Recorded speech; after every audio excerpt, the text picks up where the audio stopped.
Amalan apa yang harus dilakukan agar Allah SWT memberikan anak keturunan kepada kami? Mohon doanya Ustaz agar Allah SWT memberikan keturunan kepada kami. Tentu ikhtiar manusiawi. Ikhtiar manusiawi itu seperti misal ya, apa saja dikonsultasikan sama dokter, ada pengobatan-pengobatan nabawiyah ya. Jangan tambah lagi ini. Masih banyak. Jadi ikhtiar duniawi. Kalau sisi spiritualnya, perbanyak istighfar kepada Allah SWT. Karena pernah saya sampaikan kisah Hasan Basri rahimahullah yang dimana datang kepada beliau 3 orang. Yang satu datang karena sudah lama bekerja, sudah lama menikah tidak punya anak, lalu Hasan Basri suruh banyak istighfar, perbanyak istighfar, bukan cuma kerjakan. Yang satu sudah lama kena penyakit tidak pernah sembuh, kemudian sudah berobat sana sini disuruh perbanyak istighfar. Juga yang satu lagi bekerja tidak pernah kaya-kaya disuruh perbanyak istighfar. Lalu waktu istrinya Hasan Basri tanya, kenapa hai suamiku kau cuma mengatakan itu? Lalu dia membaca surah Nuh ayat 10 sampai ayat 12 ya, yang a'udzubillahi minasyaitonir bunyinya Baqul istaghfiru rabbakum innahu kana ghaffara yursilis samaa'a 'alaikum midrara wa yumdidkum bi amwalin wa banin. Al-ayat. Kata Nuh alaihissalam kepada kaumnya, beristighfarlah kalian kepada Tuhan kalian karena Dia Maha Pengampun. Maka dengan istighfar itu Dia akan melapangkan dari langit ya rezeki yang turun midrar. Midrar itu bertubi-tubi. Makna yang lain ulama tafsir bilang hujan yang sangat lebat sehingga membuat bumi kalian subur. Dan Dia akan melipat gandakan, memperbanyak buat kalian anak dan harta. Berarti istighfar akan mendatangkan penyebab ini secara syar'inya. Allahu a'lam.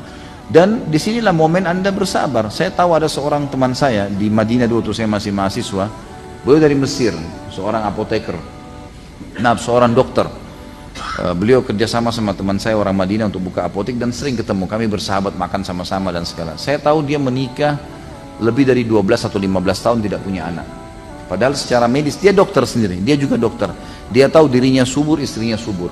Sudah ikhtiar sana sini belum hamil. Subhanallah. Jadi yang dia lakukan adalah dia coba terus berikhtiar secara manusiawi.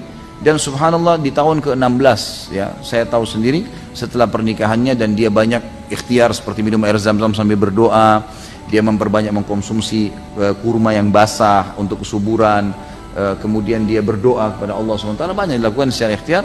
Dan alhamdulillah pada saat hamil istrinya malah kembar gitu, dapat anak kembar dan dua-duanya laki-laki gitu. Dan setelah itu alhamdulillah dimudahkan oleh Allah SWT untuk sering hamil istrinya. Jadi terhambat beberapa waktu, pasti Allah lebih tahu hikmahnya gitu kan. Paling tidak kita tahu Anda akan mendapatkan pahala sabar. Tapi insya Allah kita berdoa kepada Allah SWT, dan teman-teman sini juga mendoakan siapapun saudara kita yang belum mendapatkan keturunan, dimudahkan oleh Allah SWT mendapatkan keturunan yang baik, soleh dan solehah.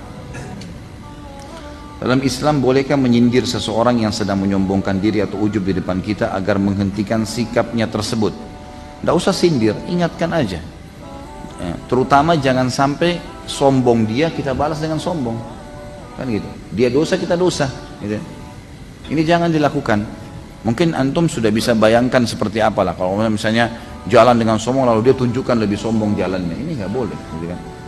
Jadi jangan dia dapat dosa, kita dapat dosa, nggak boleh. Dan harus hati-hati, peka teman-teman sekalian. Saya pernah kasih contoh, dalam Islam ada hal-hal yang boleh kita lakukan, silakan. Selama terbuka pintu boleh dilakukan. Tapi yang tidak boleh jangan. Seperti contoh, sendal Anda atau sendal antum dicuri oleh seseorang di masjid, dicuri, hilang.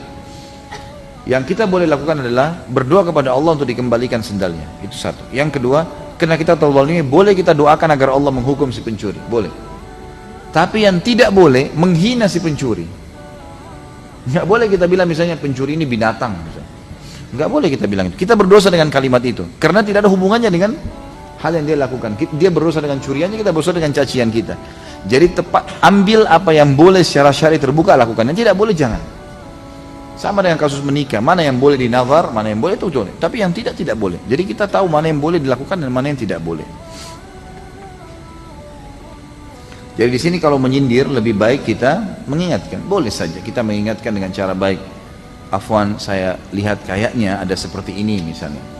Apa itu tidak dikhawatirkan masuk ke masalah kesombongan yang Nabi SAW larang. Gitu.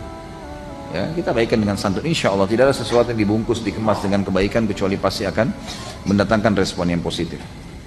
Di Indonesia banyak sekali ormas Islam. Setiap ormas terkadang merasa prinsipnya paling benar dan terkadang terkesan memaksakan pendapatnya. Apakah ini bisa terindikasi sombong? Innamal a'malu binniyat, niatnya. Tapi sombong itu biasa sebenarnya subhanallah kelihatan itu ya. Kelihatan dari tutur kata, merendahkan orang, menjatuhkan orang, menyebut-nyebut kesalahan orang lain, itu kesombongan. Orang yang lawannya merendah adalah orang yang selalu menunjukkan prestasinya. Tapi subhanallah, antum jangan berpikir teman-teman, di dunia ini semuanya orang akan pro antum. Nggak mungkin, mustahil.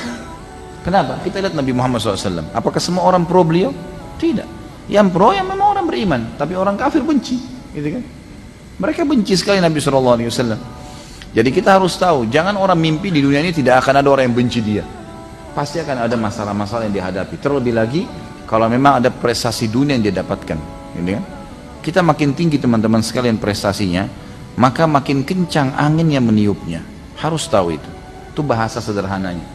Jadi antum harus hati-hati saja, gitu kan? Biarkanlah orang berbicara, kita jawab secukupnya dan kita tetap jalan dengan prestasi kita. Tidak usah masuk, jangan masuk ke pagarnya orang. Udah. Kalau sudah mulai ada singgungan untuk memasuk ke wilayah orang lain, berhentikan diri kita. Sudah stop. Kita perbaiki diri kita saja.